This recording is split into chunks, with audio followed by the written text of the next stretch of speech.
Good morning students, welcome back to my channel Physics for All. Today I am going to discuss the subtopic that is acceptance cone in the chapter fiber optics. Before that we had done acceptance angle and its derivation, introduction about optical fiber or fiber optics.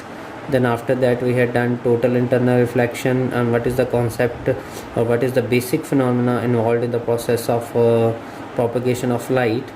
Now we will continue with the acceptance cone in chapter optics, fiber optics. So I just write here fiber optics or optical fiber, right, under which there is a subtopic that is acceptance cone. Acceptance cone.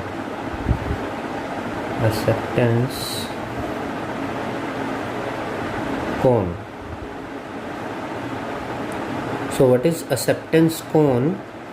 Acceptance cone is actually 2 times acceptance angle. In the previous video I had derived the formula for acceptance angle, that is 2i.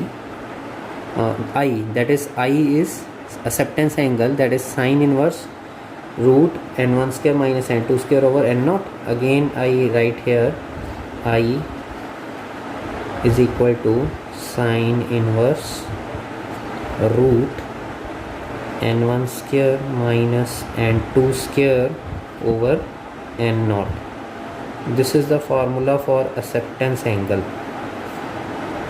This is the formula for acceptance angle, right, which we had derived in the previous video. And if we take 2 times of I, it becomes acceptance cone.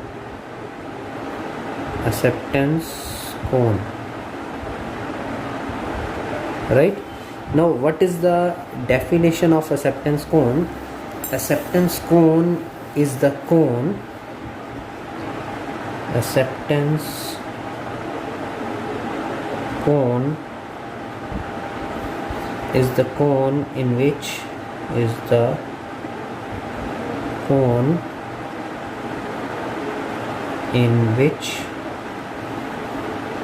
the light rays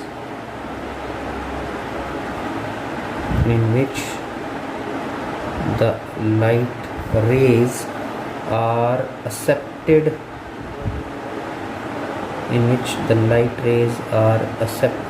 for total internal reflection. And angle of acceptance cone is,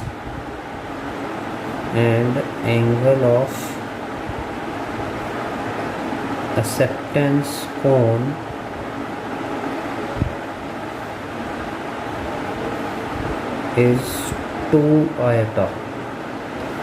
This 2 iota means 2 sine inverse root n1 square minus n2 square over n naught, where the symbols have their usual meanings. Here n1 is the refractive index of core, n2 is the refractive index of cladding, n naught is the refractive index of air, outer medium. We take air as a medium, so n naught is 1 in case of air. Clear?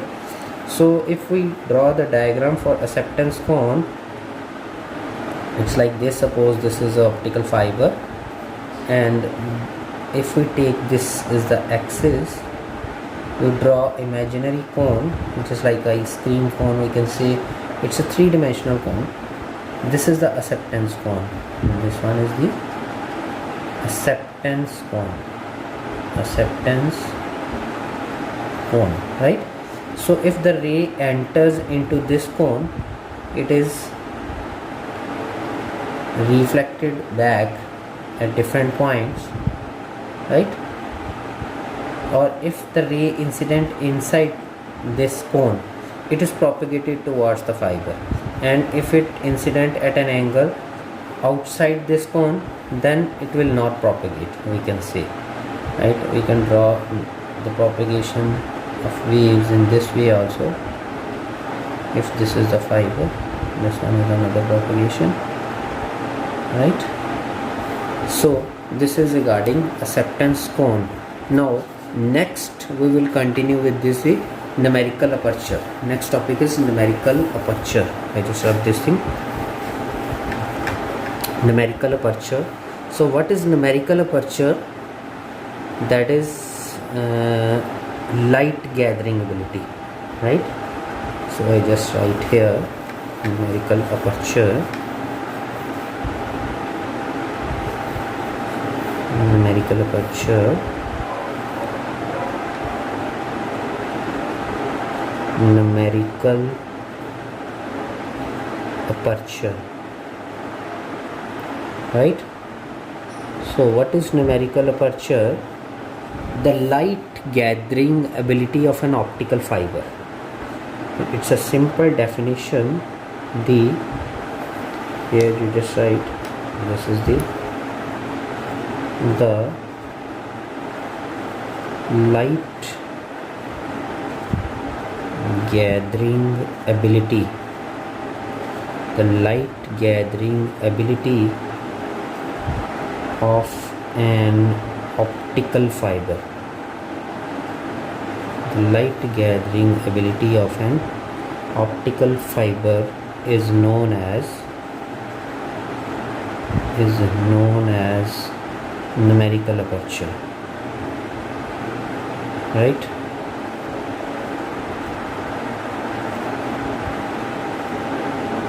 The light gathering ability of an optical fiber is known as numerical aperture. So numerical aperture is also written as sin I. Numerical aperture is also written as sin I, and from the derivation of acceptance angle, I is sin inverse root n1 square minus n2 square over n0 square. So sin I becomes root n1 square minus n2 square over n0, right? So this is the formula for numerical aperture. Here where n1 is the refractive index of the core, n2 is the refractive index of the cladding, and n0 is the refractive index of medium in which the fiber is dipped. If the medium is air, then in that case, in case of air, n0 is 1. So we just put the value of n0 1 here. Numerical aperture becomes sin I, that is equal to root n1 square minus n2 square. Clear? So this is the formula for numerical aperture. Clear? Now next concept or next formula that is related to fiber optics is fractional refractive index difference, right? So fractional, I just write here, fractional refractive index difference, fractional refractive index difference, and it is denoted by the symbol delta, right? So what is fractional refractive index and difference? Actually delta is written as n1 minus n2 over n1. This is the formula for fractional refractive index difference. So according to formula, the definition becomes, it is the ratio,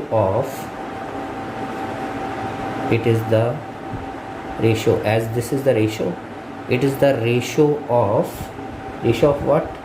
Ratio of difference between ratio of difference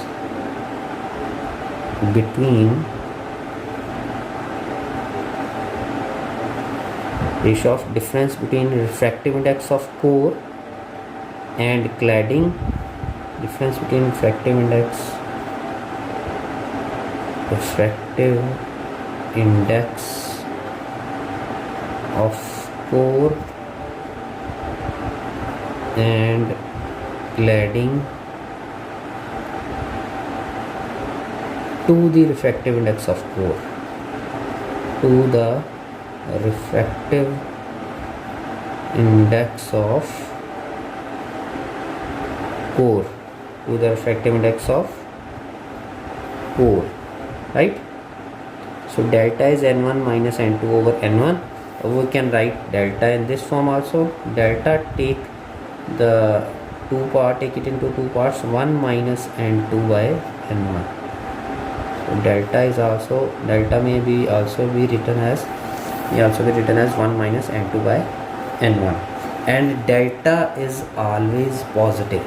Delta is always positive. Delta is always positive because n1 is always greater than n2, and n2 by n1 is always less than 1. So 1 minus less than 1 is positive, right? So delta is always positive. That is, fractional refractive index difference is always positive. Clear? Now next topic is regarding relationship of this delta, this fractional refractive index difference with we can say numerical aperture. Now we continue the relationship between this right here, relationship between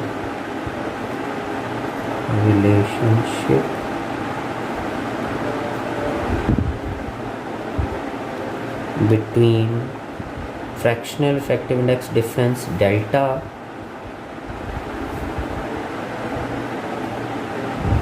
and numerical aperture, clear? So we will derive this relationship between fractional refractive index difference and numerical aperture. So we already know that numerical aperture may be written as,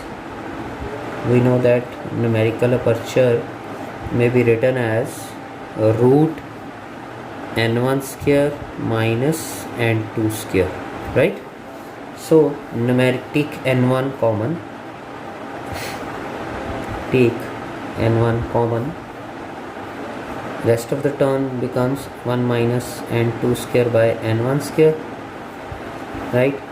And delta may be also be written as, here we write, that is equal to n1 root 1 minus delta whole square, because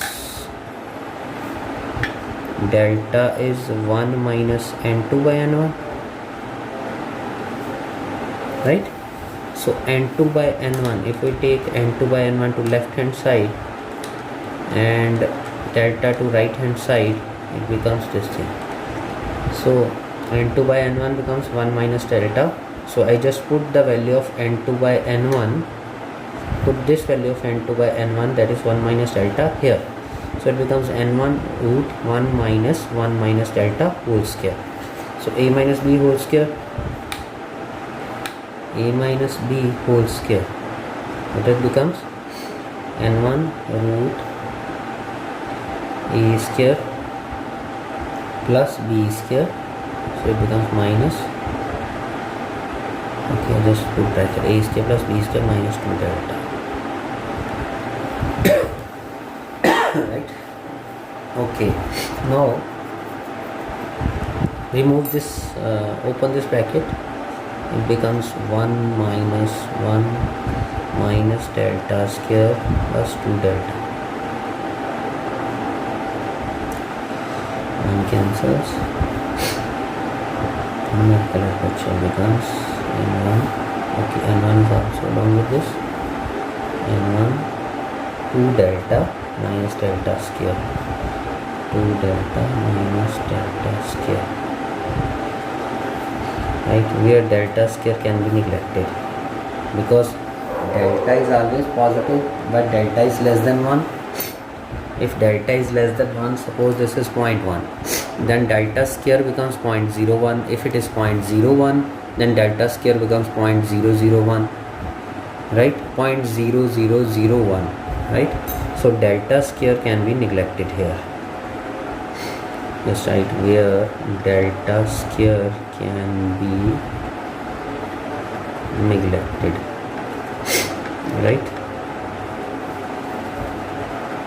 That implies that a fiber will accept large amount of light from source, right? So after neglecting delta square, numerical aperture becomes n1 root 2 delta. Clear?